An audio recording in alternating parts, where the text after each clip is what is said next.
Est-ce que vous fréquentez l'église, madame? Non. Non, pas du tout. Jamais. Pourquoi? Parce que j'y suis restée jusqu'à 19 ans et que ça m'a suffi. Vous dites Dieu, mais ça peut être une puissance universelle. Hein. Le Dieu est chacun a son Dieu, quoi. Alors chacun le gère dans ses pensées. Non, moi je crois à la réincarnation, mais à la résurrection, non, pas vraiment, non. Quand quelqu'un est mort et quelqu'un naît au même moment, la personne qui vient de mourir peut se réincarner en celle qui vient de naître. Et chacun reste dans sa religion. C'est seulement un surplus. Vous restez toujours seul si vous avez besoin d'aller chercher une organisation comme des Rosicruciens, très fameux, connus aussi en France. Moi, je pense que vous êtes un New Ageien, si vous voulez.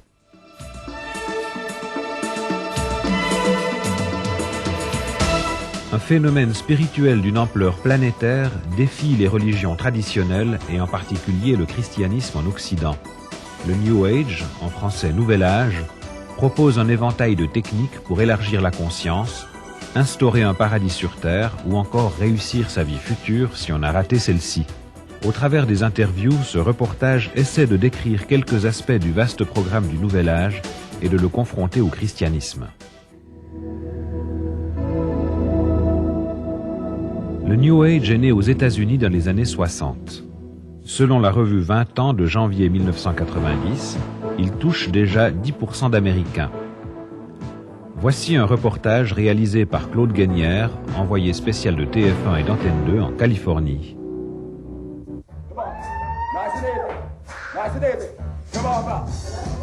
Pendant 10 ans, la Californie, si ce n'est l'Amérique entière, se sera trémoussée au son de la musique disco. Le culte du corps aura marqué les années 80. Lancé par une star d'Hollywood, Jane Fonda, anxieuse de passer avec grâce le stade des 40 ans. Ayant acquis la beauté, ils avaient déjà l'argent, les Californiens n'ont toujours pas trouvé le bonheur et songent aujourd'hui, s'étant musclé le corps, à se muscler l'esprit. Alors après l'aérobic, voici la gymnastique du cerveau.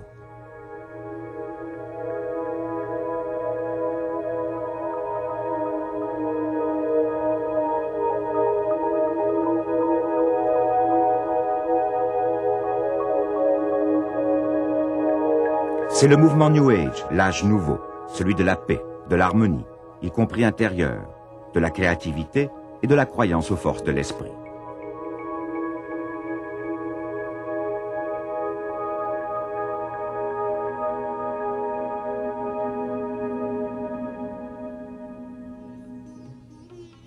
L'idée n'est pas nouvelle, elle a 2000 ans, lorsqu'un natif du Népal, Bouddha, à la recherche de la vérité, atteignait la béatitude par la méditation.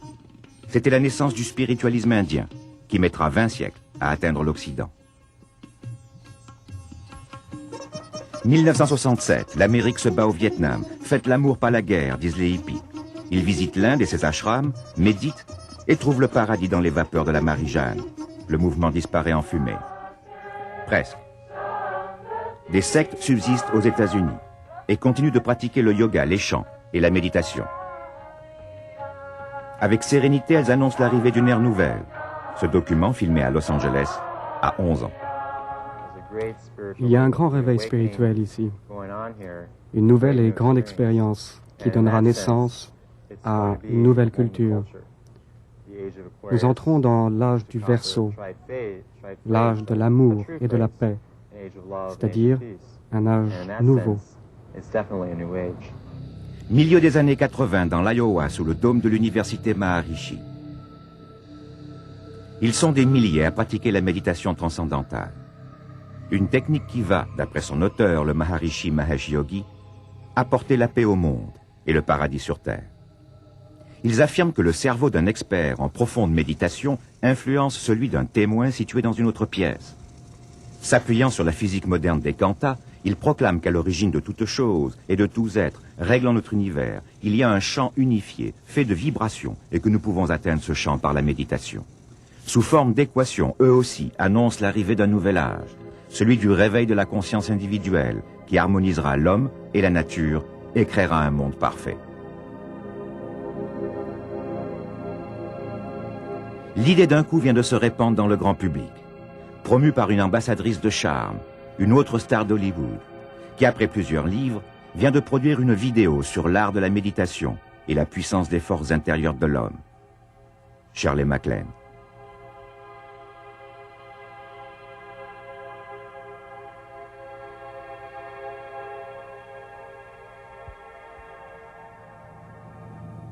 Le fait est aujourd'hui scientifiquement prouvé.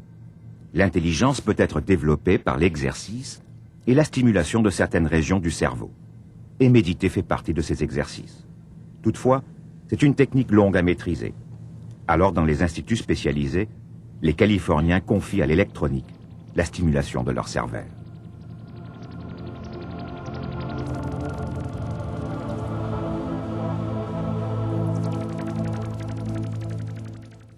Pour Randy Adama Dama, un ancien hippie, les ondes du cerveau s'alignent sur les fréquences sonores ou lumineuses de la machine, comme il le fait dans la nature. Le chip-chip du criquet entraîne l'envie de dormir. Le scintillement d'une bougie est utilisé par les moines tibétains pour entrer en méditation. Le craquement et la lumière d'un feu de bois créent l'apaisement, incitent à la méditation et au rêve. À quelques kilomètres de là, dans la baie de San Francisco, l'université de Berkeley, où précisément est né le mouvement hippie. C'est ici pour la première fois il y a 8 ans qu'a été prouvé qu'au moins sur les rats, la qualité de l'environnement et l'exercice des facultés mentales contribuaient à changer la structure du cerveau et en améliorer le fonctionnement. Marion Diamond était à l'origine de ces recherches. Il est très important que les gens sachent qu'ils peuvent changer leur cerveau tout au long de leur vie. Le professeur Diamond reconnaît donc les effets de ces stimulations extérieures, et précisément s'en méfie. D'autant qu'elles peuvent créer un état de dépendance à la machine, la drogue électronique. L'intéressant en revanche est que mondialement connue pour ses recherches sur le cerveau et son développement, elle-même pratique régulièrement la méditation. Je crois fermement que la méditation est profitable. Mais payer pour qu'une machine vous stimule, je suis réservé. J'ignore si l'on est en contrôle aussi bien que l'on peut l'être quand on médite soi-même. Reste que toute activité cérébrale contribue au développement du cerveau. Au sud de l'université de Berkeley, dans Silicon Valley, là où est né le microprocesseur, le Mind Center, le centre-esprit. La technique n'est pas agressive, pas de stimulations électroniques. On utilise la technologie et l'ordinateur, mais pour écouter son cerveau fonctionner. C'est la méthode du biofeedback. En voici le principe. Un ruban sensible à la tension musculaire entoure le front. Il est relié à un ordinateur qui transforme en graphique le moindre mouvement du visage. L'objectif est de détendre tous les muscles pour obtenir une courbe aussi plate que possible. C'est l'ordinateur qui indique l'état de relaxation. Le patient observe et expérimente. La même technique est appliquée à l'observation du fonctionnement du cerveau. Un casque, mis au point par les techniciens du centre-esprit, va capter les ondes du cerveau, lesquelles varient selon les activités. Les ondes delta indiquent l'état de sommeil. Theta, l'état intuitif. Alpha, la relaxation alerte. Bêta, la pleine activité. De toutes ces ondes, les alphas seraient celles du bonheur. La caractéristique de ce type particulier d'ondes est leur bonne qualité. Elles correspondent à un état de relaxation alerte, à la fluidité de la pensée, plutôt qu'à son blocage par l'effort, au sentiment qu'on peut observer ses pensées et qu'on est capable de trouver plus facilement et naturellement la solution au problème sur lequel on est en train de travailler. Les alphas seraient les ondes de la créativité, de l'incubation des problèmes, puis de l'illumination. D'après le Dr Hart, les gourous, les sages rayonneraient d'alpha, comme Einstein, qui aurait été testé. Mais elles n'apparaissent pas sous l'effort ni le stress, et sont donc réduites par les conditions de vie modernes. Dans le module, Ron, un architecte, va s'exercer à les produire.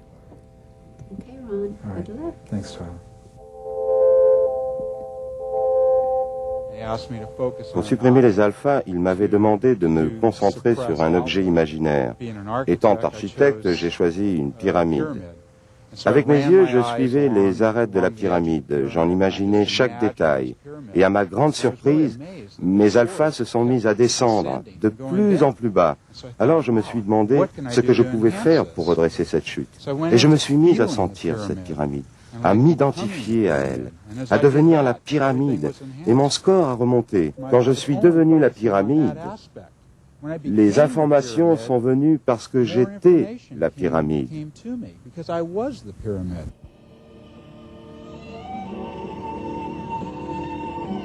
Si vous voyez un homme ou une femme de 100 ans avec de magnifiques ondes alpha, vous savez que cette personne a de bonnes chances de vivre encore longtemps. Si en revanche un test montre qu'il n'y en a pas, vous savez que cette personne va mourir bientôt. Ce n'est pas la fontaine de jouvence que propose le Centre Esprit, ni la prolongation de la vie, mais bien, comme les disciples du Maharishi, le réveil de la conscience individuelle pour la création d'un monde meilleur, un monde de paix, qui ne peut être obtenu que par le changement du comportement de l'homme, et donc le développement et le contrôle de son cerveau. Notre civilisation s'aperçoit qu'il y a plus dans la vie qu'être célèbre, gagner de l'argent ou posséder. Les gens réalisent que prendre plaisir aux choses de la vie, prendre plaisir au mécanisme de la production, est un élément clé. Non seulement parce que c'est plus amusant, mais parce que vous fonctionnez mieux et vous restez en bonne santé. Le Centre Esprit est aujourd'hui devenu un centre de réflexion où scientifiques et chefs d'entreprise viennent chercher de nouvelles vérités ou les exprimer. Pour eux, l'homme vit sur les conceptions de l'âge de pierre et dans son comportement ne tient pas compte des découvertes de la physique moderne, selon lesquelles le temps n'existe pas, ni les distances, ni même la matière. L'univers est un vide traversé par des particules, animé par des ondes, comme notre cerveau. Pour Michael Ray, professeur d'économie à l'université de Stanford et adepte de la méditation, il n'y a pas de doute, les hommes sont reliés entre eux et à toute chose par les ondes. Il faut donc changer l'organisation de la société, et notamment celle des entreprises. Les gens commencent à réaliser que l'univers fait un tout, qu'il y a une connexion entre les êtres, qu'il y a une sagesse intérieure et une autorité qui est plus grande. Les dirigeants de certaines entreprises de Californie encouragent aujourd'hui les employés à la méditation, quand ils n'organisent pas les séances eux-mêmes. Ils envoient leur personnel au Centre Esprit pour qu'ils y réveillent leur conscience et développent leur cerveau. La vérité n'est plus « j'y croirai quand je le verrai », mais « je le verrai quand j'y croirai ». Autrement dit, la pensée ou l'esprit peut façonner le monde, et ils sont de plus en plus nombreux à y croire.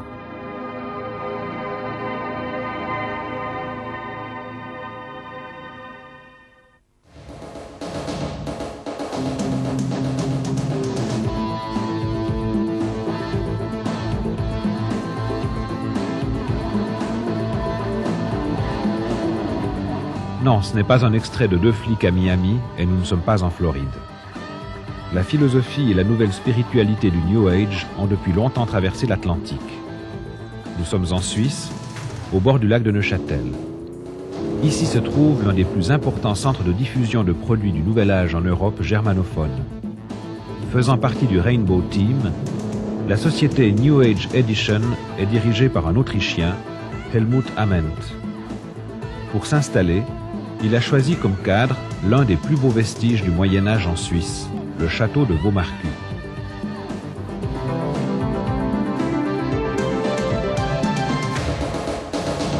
Helmut Ament conduit une Lamborghini et une Excalibur, preuve que le New Age marche aussi très bien en Europe. Il y a aujourd'hui beaucoup de gens qui ont déjà 5 voitures, plusieurs postes de télévision, mais malgré cela, ils ont un vide intérieur et sont en recherche. Les gens commencent à se poser des questions sur eux-mêmes. Au juste, qui est l'homme? D'où vient l'homme? Y a-t-il un destin? Où mène notre chemin? Etc. Ils viennent alors automatiquement au Nouvel Âge, ou si vous préférez à l'ésotérisme, car si aujourd'hui vous allez à l'église, on vous raconte l'histoire d'un vieil homme avec une longue barbe et d'un fils qui vous attend et que si on est bon, on va au ciel, etc. Ces réponses ont peut-être suffi durant les derniers siècles. Aujourd'hui, bien sûr, ce n'est plus le cas. Une étude montre que 44% des Allemands connaissent la signification du Nouvel Âge, dont 61% sont des femmes. En 1988, il y avait en Allemagne plusieurs milliers de titres de livres édités sur le New Age, soit le chiffre d'affaires annuel de 560 millions de Deutschmark pour les livres, cassettes et disques. Selon le journal Bilan, le nombre des partisans du New Age doublant tous les 4 ans, la République fédérale en comptera près de 8 millions, soit 12% de la population, en l'an 2000. Selon un sondage du magazine américain Esquire, plus d'1 million de citoyens allemands ont acheté un livre relatif à une branche donnée du Nouvel Âge. 10 grandes firmes ont déjà adopté les idées du New Age. Une autre étude montre qu'en Allemagne, un citoyen sur 2 est un client potentiel du New Age. Le Journal du Rhin écrivait le 20 mars 1990 « Selon des enquêtes, presque 70% de la population s'intéresse à l'astrologie. »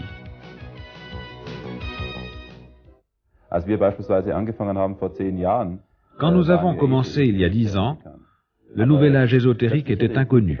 Je n'aurais jamais pensé qu'en 10 ans, il y ait une telle expansion. Toujours plus de gens sont en recherche quant au sens de la vie.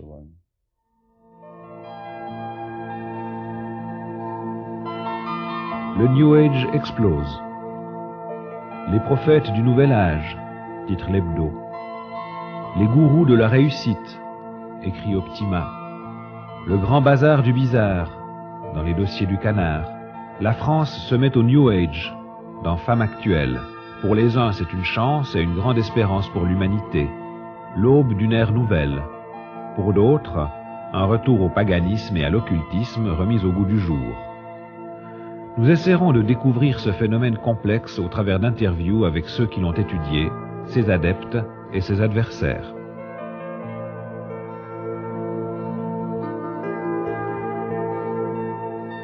Titulaire d'un doctorat en histoire, Jean-François Mayer est historien et sociologue des mouvements religieux. Il est auteur de plusieurs livres et directeur de la collection Bref aux éditions du Cerf. Le Nouvel Âge peut être plus qu'un courant structuré avec ses dogmes et ses croyances, c'est un air de famille. C'est un air de famille entre un certain nombre de courants, de groupes, de personnes qui ont la certitude que nous sommes en train de faire le passage vers une nouvelle ère, que nous sommes en train de faire le passage de l'ère astrologique des Poissons à l'ère astrologique du Verseau, que l'humanité va passer par une sorte de saut qualitatif, une mutation de la conscience qui va l'amener à une nouvelle vision, une vision plus globale, une vision où les rapports avec la nature, où les rapports entre les hommes devraient devenir plus équilibrés. Dominique Felder travaille à Genève au service de la recherche sociologique. Auteur du livre Les Mutants Pacifiques, elle a vécu 1 an en Californie où elle a étudié les diverses expériences du New Age. Le Nouvel Âge fait partie de tout un contexte global. C'est ce qu'on appelle le contexte de la crise des valeurs des sociétés occidentales, où le progrès, la croissance qualitative, le matérialisme sont des valeurs qui suffisent absolument plus. Et à force d'éradiquer complètement le sacré, l'intuitif et les choses comme ça, il y a un besoin très très fort qui se fait ressentir. Et je crois qu'il faut resituer le Nouvel Âge dans ce contexte-là. Karl Keller est né en Inde en 1920. Ayant fait des études de théologie et de langues orientales, il est l'auteur de 2 grands volumes sur la spiritualité, approche de la mystique. Il est titulaire de la chaire de sciences des religions à l'université de Lausanne. Le Nouvel Âge met en évidence actuellement ce que les humains ont toujours recherché, à savoir une connaissance, une expérience initiatique, secrète, accessible seulement à quelques élus. L'esprit pour le New Age est premier. On recherche une expérience spirituelle aussi, et pour la trouver, souvent on oublie un peu la mystique chrétienne. On cherche plutôt du côté de l'Orient, zen, yoga, soufisme, divination par les mains, ligne de la main, les cristaux, etc. Tout cela maintenant s'appelle aussi New Age parce que le terme est à la mode.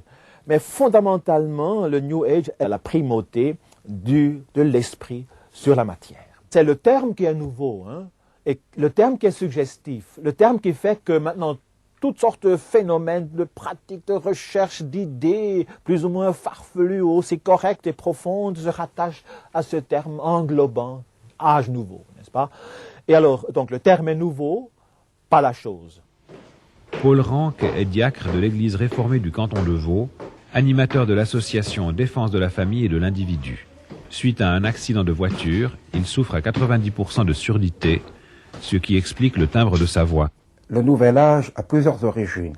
Anciennes, avec le philosophe grec Platon, au Moyen Âge, avec des mouvements comme l'alchimie, la Kabbale ou les Templiers, au XIXe siècle en particulier avec des mouvements comme la théosophie de Madame Blavatsky ou l'anthroposophie de Rudolf Steiner, À côté de cela, le Nouvel Âge puise directement dans un mouvement, par exemple, comme la Rose-Croix, qui est un mouvement philosophique et religieux qui prétend que l'homme va pouvoir se développer par ses propres moyens et atteindre un état de divin.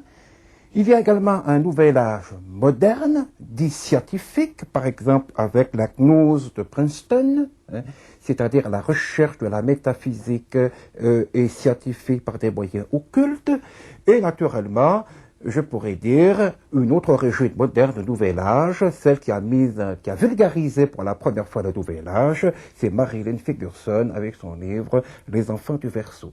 Alors, on peut dire finalement que le Nouvel Âge est un mouvement très disparate, d'origines extrêmement diverses, mais dont le but est le même, c'est-à-dire la divinisation de l'homme.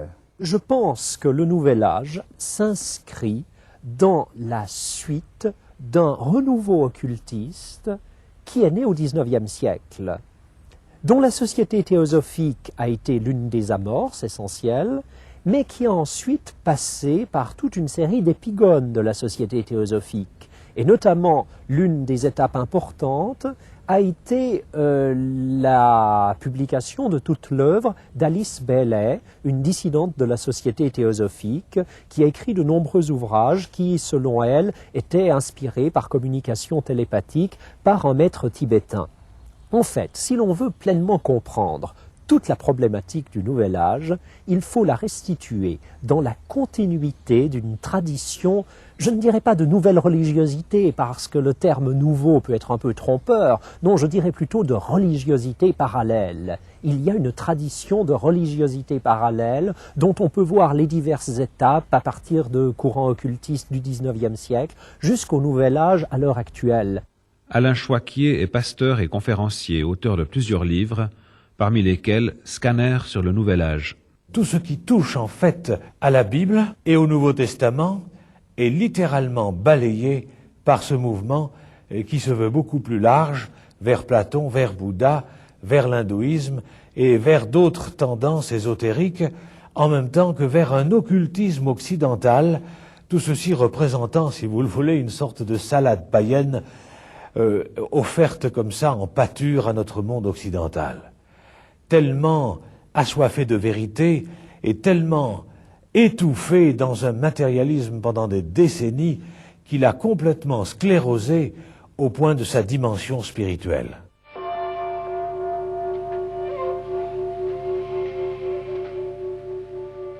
Le Nouvel Âge, c'est une expression de plus de ce vieux rêve millénariste qui a traversé tant de mouvements, de groupes, de sectes. Le Nouvel Âge, c'est l'aspiration à un paradis sur Terre, c'est l'aspiration peut-être à une sortie de l'histoire vers un monde meilleur.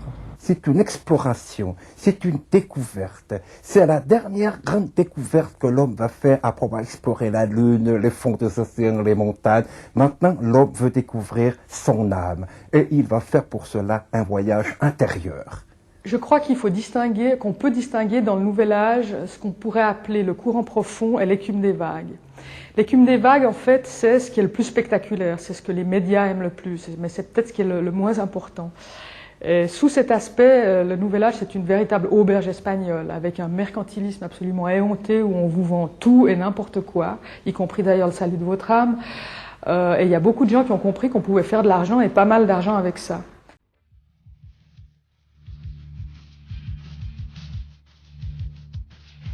Chaque année, les adeptes des religiosités parallèles se donnent rendez-vous aux différentes foires organisées à Bâle, Zurich, Genève, Paris ou Londres. Le Nouvel Âge, comme disait l'humoriste du Canard enchaîné, c'est une église sans curé, mais pas sans quête.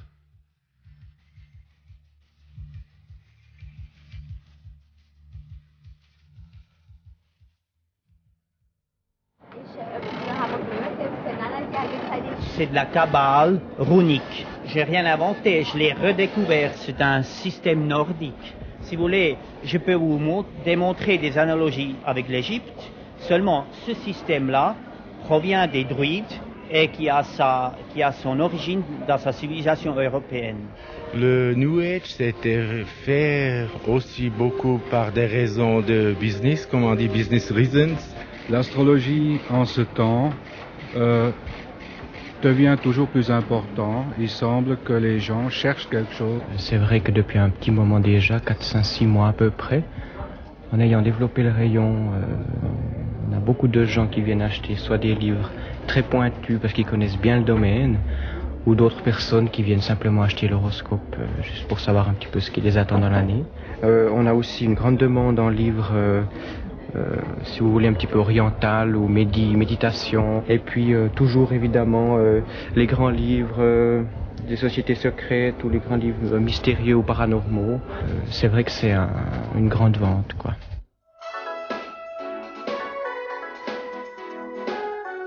Le raz-de-marée du Nouvel Âge submerge progressivement l'Europe en engendrant une abondante production littéraire. L'ésotérisme déverse annuellement plusieurs millions de volumes sur le marché français. Plus de 500 titres sont proposés, certains tirés à 800 000 exemplaires. Selon l'hebdomadaire Femme Actuelle, le Nouvel Âge en France compte déjà 200 000 adeptes, dont Jean-Louis Servan-Schreiber, Paco Rabanne et le commandant Cousteau.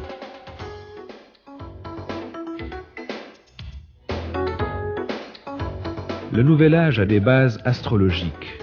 Bientôt, l'équinoxe de printemps va quitter le signe astrologique des Poissons pour entrer dans celui du Verseau, Aquarius en anglais.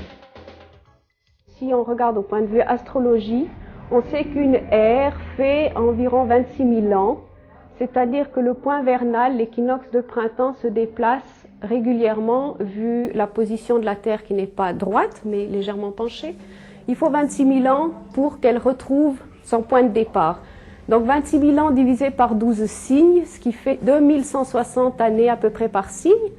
Et comme on a considéré l'ère des Poissons comme le début du christianisme, ce qui fait que vers l'an 2160, on prend un siècle à peu près l'année du Christ, nous sommes à l'entrée de l'ère du Verseau, c'est-à-dire dans le dernier degré de l'ère des Poissons. Si on regarde une image du signe du Verseau faite par des artistes, elle est très souvent représentée par un homme qui verse de l'eau d'une cruche. Et je pense que ça rapproche beaucoup justement ce signe humanitaire, ce retour à la source que l'ère du Verseau nous amène. Selon la croyance astrologique, nous sommes entrés il y a environ 2000 ans dans l'ère des Poissons. Nous serions maintenant en train de passer dans l'ère du Verseau. Et les personnes influencées par les croyances astrologiques estiment que cela marque en même temps une évolution ou une mutation de l'humanité, des passages à d'autres états de conscience, qu'il y aurait une sorte d'évolution collective et pas seulement individuelle, marquée par des signes astrologiques à une échelle macrocosmique. Et évidemment, du point de vue notamment de beaucoup d'observateurs chrétiens du Nouvel Âge, ce passage de l'ère des Poissons à l'ère du Verseau prend une toute autre dimension, puisque comme vous le savez, le poisson était dans le christianisme primitif le symbole du Christ. Et c'est dans ce sens-là qu'un certain nombre aussi bien de tenants du Nouvel Âge que d'opposants au Nouvel Âge interprètent le passage de l'ère des Poissons à l'ère du Verseau comme le passage d'une ère chrétienne à une ère post-chrétienne. L'un des mots-clés de Nouvel Âge est celle du changement de paradigme. Et ce changement de paradigme figure notamment dans ce qui a été le véritable manifeste du Nouvel Âge. C'est l'ouvrage de Marilyn Ferguson, Les enfants du Verseau, en anglais Aquarian Conspiracy, pour un nouveau paradigme. Eh bien, ce changement de paradigme, c'est essentiellement le changement de modèle. Marilyn Ferguson en donne un certain nombre d'exemples dans le domaine de l'éducation, de l'économie ou par exemple de la santé. Conception de l'ancien paradigme de la médecine, ancien paradigme traitement des symptômes, nouveau paradigme recherche des structures et des causes, ancien paradigme accent mis sur l'efficacité, nouveau paradigme accent mis sur les valeurs humaines. Et on voit donc là l'opposition d'une sorte d'ancien monde qui serait sur le point de se terminer, et nous nous trouverions à la veille d'un saut évolutif, du passage à un nouveau monde. Et dans l'introduction de son livre, Marilyn Ferguson va même plus loin, puisqu'elle dit que nous pénétrons dans un millénium d'amour et de lumière, l'ère du Verseau, le temps de la libération de l'esprit. Il y a donc là une dimension à la fois cosmique, à la fois mystique, qui est celle de ce passage de l'ancien au nouveau paradigme. Je pense qu'on voit ainsi s'inscrire le Nouvel Âge dans tout un courant de pensée évolutionniste qui marque assez largement la pensée, le mode de pensée occidental depuis le XIXe siècle. Et à cet égard-là, on voit une fois de plus que le Nouvel Âge s'inscrit dans des courants déjà existants antérieurement. Le saut évolutif, ça signifie par exemple que le pouvoir de la conscience va désormais devenir une réalité, qu'en transformant notre conscience, nous avons la possibilité de transformer la réalité. Ça signifie évidemment aussi que le monde va, selon les tenants du Nouvel Âge, se dépouiller petit à petit de toutes ces vieilles structures pour s'adapter à de nouvelles réalités. Il s'agit quasiment de dépouiller le vieil homme pour revêtir le nouveau, mais évidemment dans un sens assez différent de celui que donne à cette expression le christianisme.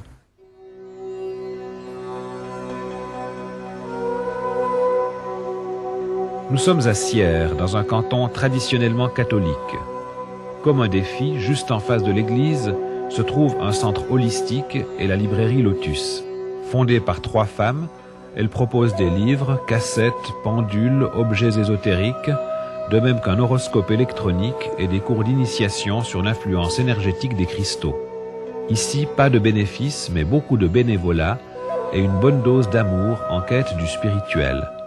Pendant des années, j'ai fait une recherche personnelle et avec Cathy et Daniel, on a pensé que peut-être, au lieu de devoir courir ailleurs, aller toujours soit à l'étranger, soit dans les grandes villes, on pourrait amener les différentes thérapies à Sierre. Une librairie comme ça, je pense qu'actuellement, c'est assez important parce que les gens sont en pleine recherche et ça leur permet justement de trouver peut-être quelque chose qui va leur faire le petit tilt à leur recherche. Tout d'un coup, les médias parlent du Nouvel Âge alors que ce sont des techniques qui datent de très longtemps, qui ont seulement été remises maintenant au goût du jour, réadaptées à la demande des personnes qui font une recherche sur elles-mêmes.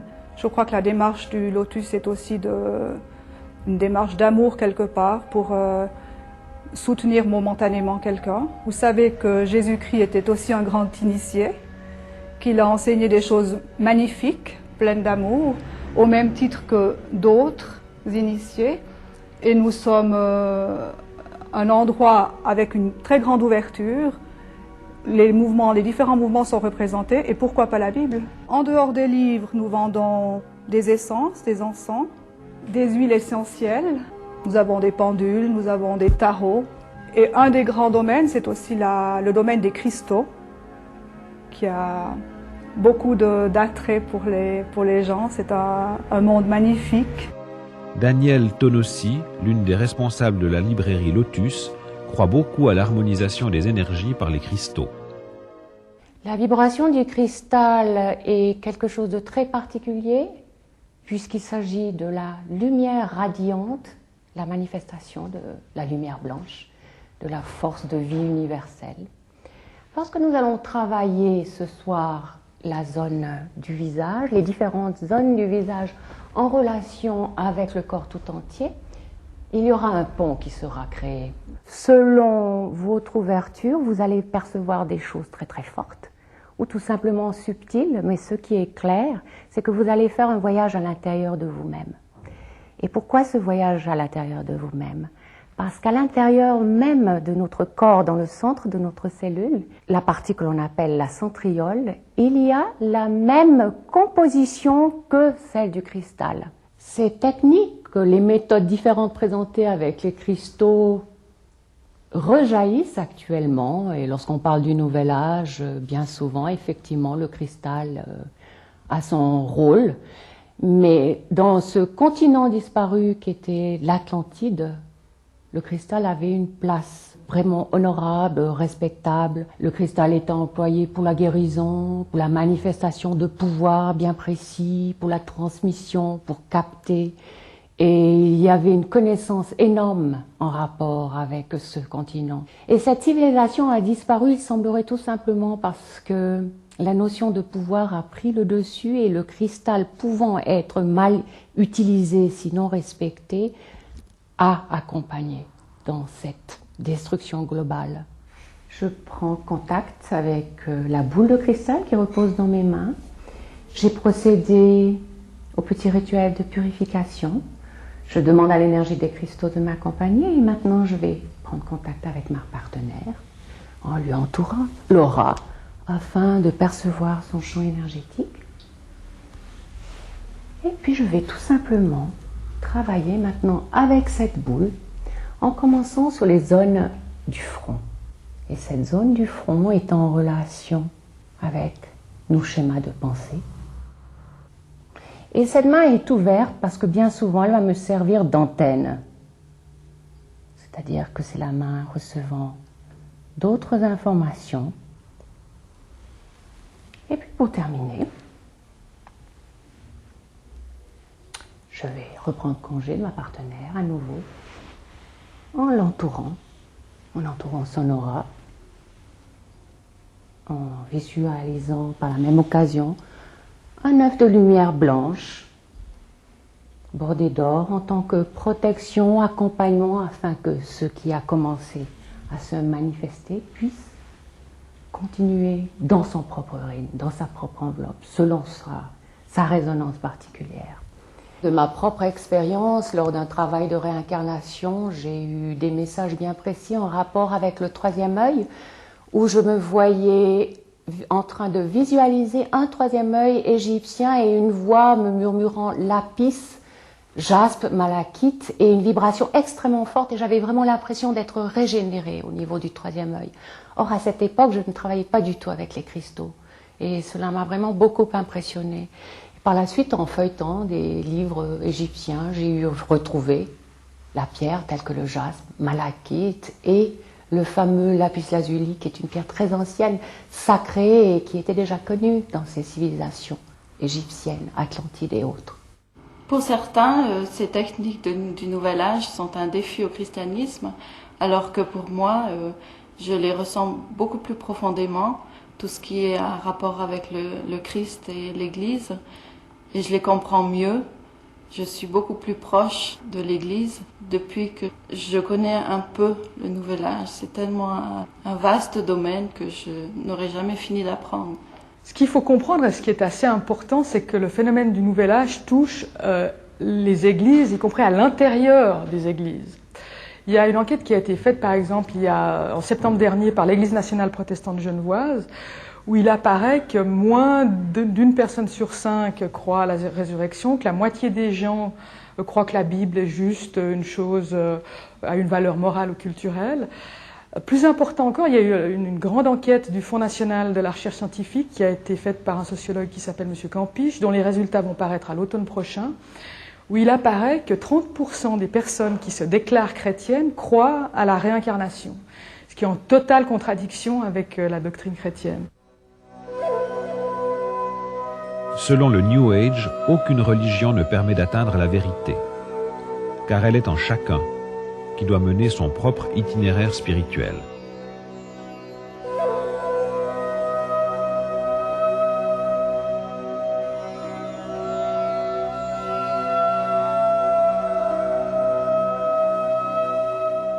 Le christianisme, c'est une grande religion, le hindouisme aussi, le mohammédisme aussi. Chacun peut rester dans sa religion, mais il doit élargir la conscience sur la planète entière. Toutes les religions, un jour, ça viendra une religion universelle. On n'aura plus le nom Allah ou Dieu. Spécialement le Dieu, c'est toujours un homme. Pourquoi pas une femme, par exemple? On doit réunir toutes les religions.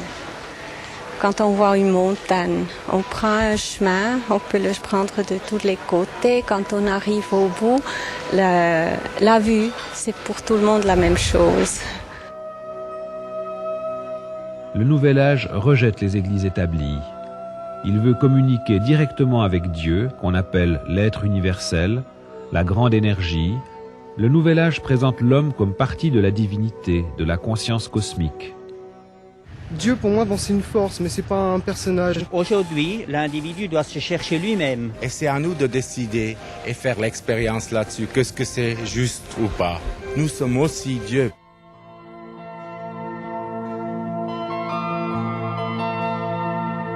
Les adeptes du Nouvel Âge croient, attendent la venue d'un Maitreya et récitent des prières.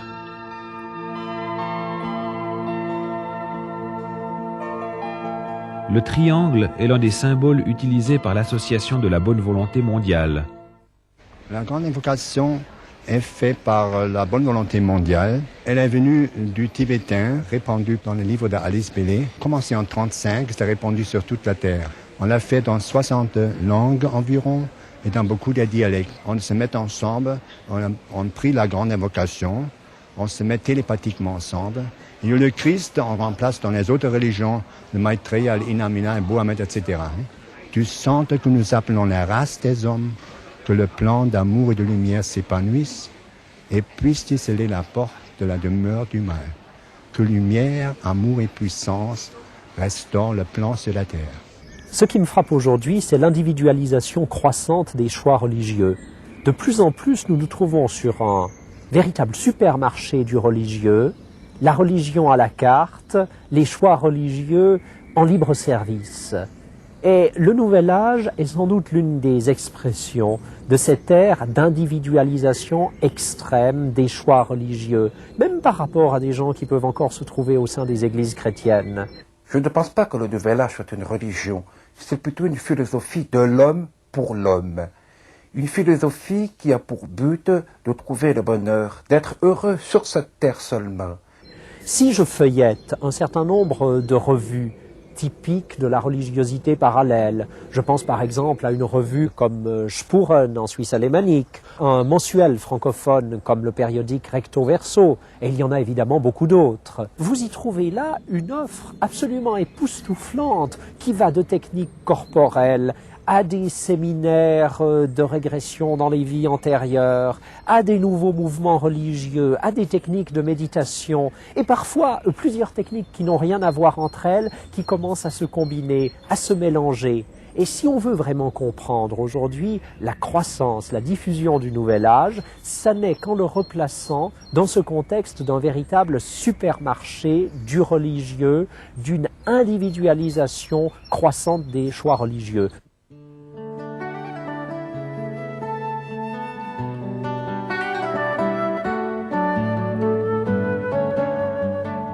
Maurice Ray est pasteur et auteur d'une quinzaine d'ouvrages, parmi lesquels S'aimer et L'occultisme à la lumière du Christ.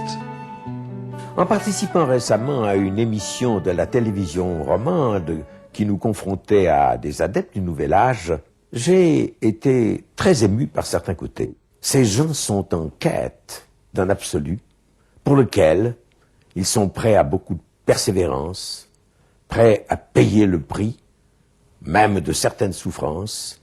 Et puis j'ai été ému parce que j'ai compris qu'ils étaient des gens que Dieu mettait sur notre route, envers lesquels nous devrions avoir beaucoup de compassion, avec lesquels nous devrions, avec plus de liberté, d'audace et de courage, partager ce que nous avons reçu et qu'ils ne connaissent pas, parce que nous nous taisons et ne savons pas l'exprimer. C'est nous, chrétiens, qui sommes responsables de ce qu'ils sont devenus et qui nous arrive parfois de leur reprocher.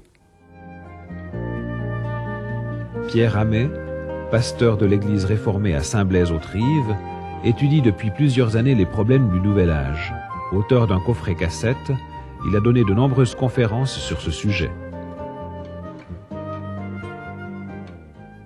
Ce qui me frappe dans le Nouvel Âge, et cela au travers de nombreuses lectures, c'est le rejet quasi total du judéo-christianisme. Pourquoi? Alors qu'on tient compte de toutes sortes de spiritualités, de toutes sortes d'événements, pourquoi a-t-on rejeté le judéo-christianisme?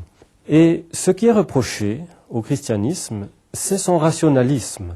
Et il est vrai que depuis 2 siècles, notre humanité, l'Occident en particulier, est entrée dans l'ère de la raison. Et certains dans l'Église ont commencé de rejeter dans l'Écriture le miracle, ce qui choquait la raison, ce qui choquait l'homme scientifique. Or, dans la parole de Dieu, on trouve tant de récits qui sont des récits inexplicables. Jésus qui marche sur les eaux, Jésus qui change l'eau en vin, Jésus qui multiplie les pains et les poissons.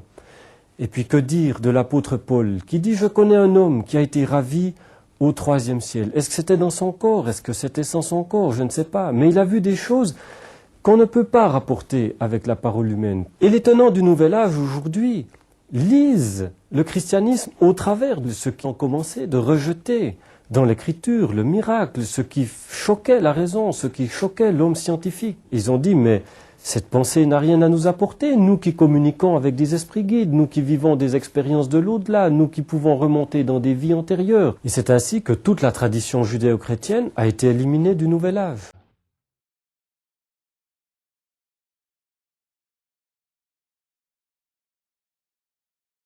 Henri Hartnagel est pasteur d'une église luthérienne en Alsace, près de Colmar. Auteur de nombreuses émissions de radio et de télévision, il a aussi écrit 2 livres, Rencontres, dans lesquels il se penche sur le cheminement parfois difficile des hommes célèbres en quête du spirituel. Je crois que le New Age nous fait prendre conscience qu'effectivement le pain, le vin, la fête, tous les plaisirs de ce monde qui ont leur place, qui peuvent avoir leur importance dans leur vie, qui satisfont une partie de nous-mêmes, nous laissent quand même quelque part sur notre faim. Parce que l'homme est fait pour plus, l'homme est fait vraiment pour le dialogue, non seulement avec l'autre, mais aussi pour le dialogue avec Dieu. Il y a une aspiration à plus. Et c'est l'occasion ou jamais pour l'Église de justement rappeler que en Jésus-Christ, une porte a été ouverte pour entrer, non pas dans le New Age, mais pour entrer d'une certaine façon dès aujourd'hui dans le royaume de Dieu.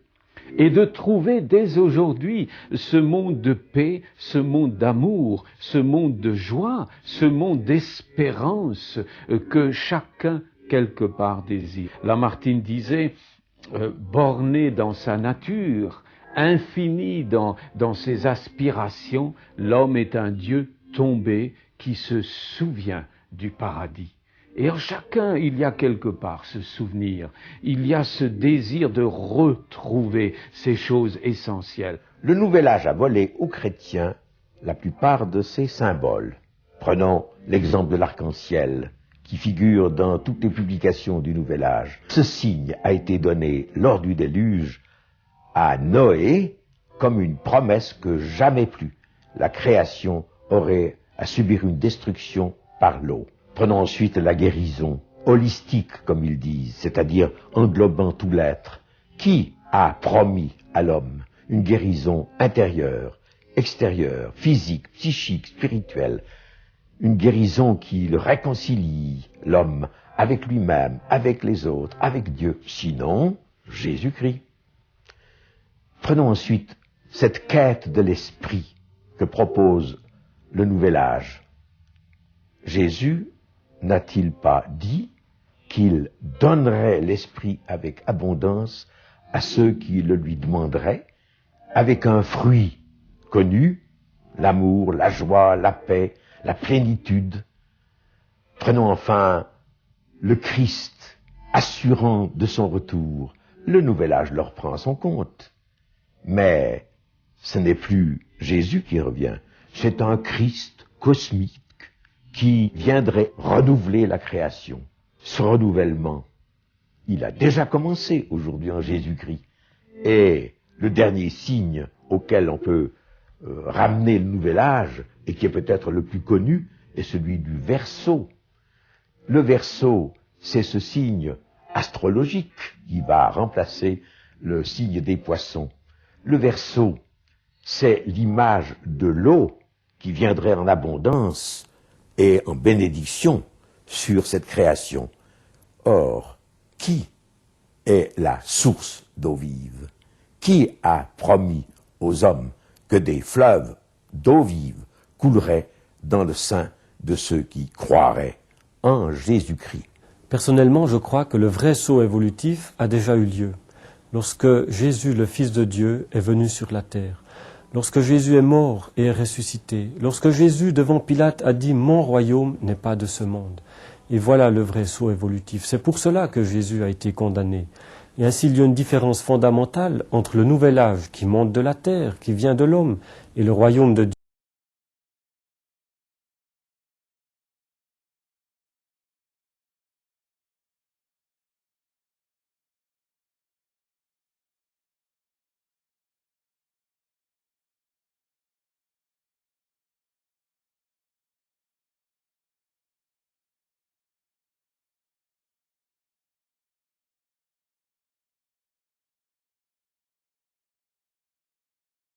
Le Nouvel Âge parle de l'homme nouveau, c'est-à-dire de l'homme qui, par ses propres efforts, par ses expériences psychiques ou occultes, parviendrait à atteindre le monde spirituel et par là atteindre la perfection, la plénitude, la joie, le bonheur. La Bible aussi nous parle d'un homme nouveau qui est Jésus-Christ.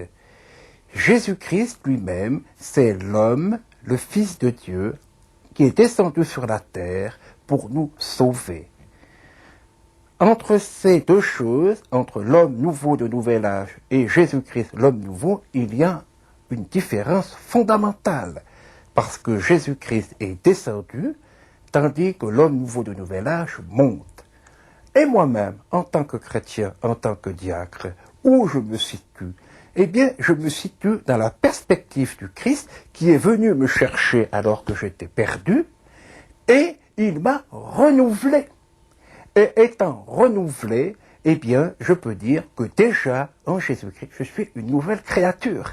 Dans la rencontre avec Jésus, et c'est merveilleux, l'homme trouve réellement. Celui qui entre par moi, dit Jésus, il trouvera des pâturages. Et dit Jésus, peut entrer, il peut même sortir. Ça veut dire Jésus respecte pleinement ma liberté. Il ne me manipule pas, il ne m'oblige pas. Même quand j'ai goûté à cette source extraordinaire, eh ben, je reste libre. Je dirais, je deviens libre. Parce que, comme le disait Tolstoï, trouver Dieu, c'est trouver la vie. Parler du christianisme dans un milieu de New Age, c'est tout simplement être chrétien, c'est-à-dire laisser parler le Saint-Esprit, laisser parler Dieu qui est en nous, se laisser porter par Dieu, se laisser même parfois emporter par Dieu, n'est-ce pas?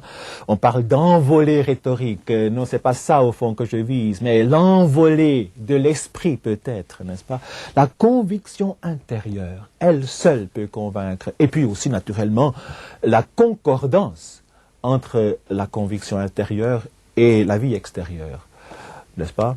Être chrétien, c'est naturellement adopter un certain style de vie qui correspond à l'expérience intérieure. Alors, le Nouvel Âge, est-ce un miracle ou un mirage? La première partie de ce programme s'achève ici. À chacun de tirer ses premières conclusions. Nous continuerons la réflexion dans la deuxième partie de ce reportage.